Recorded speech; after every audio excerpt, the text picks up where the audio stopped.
हम आप सबके बीच में यह कहा खाती अली है कि कौनो लड़का कौनो लड़की से प्यार करत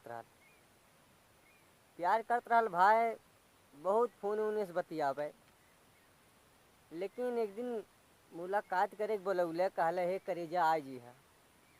लड़किया कहले ठीक है आई, अब हम टेंशन मत ला। कहले कि 400 रुपया हम फुचका खियौले हैं तुम्हें और मोबाइल उबाइल कुल दहले हैं, एक बार आ जा तू मिले तो मज़ा आ जात। लड़किया कहले ठीक है घबरा मत, सबूर करा आई। तब बोलौले एक दिन राति के मिले के जाए कि बेचारा बागी में बैठल रहा रात भर गोरल है।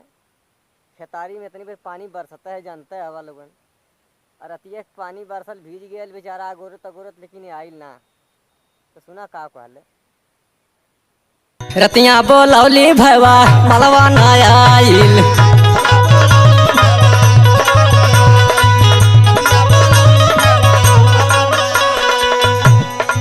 कहले कि सुतल बादू अरवई पे भाई, कहले कि सुतल बादू अरवई पे भाई, रतिया बोलौली भैया मलवा ना आइल।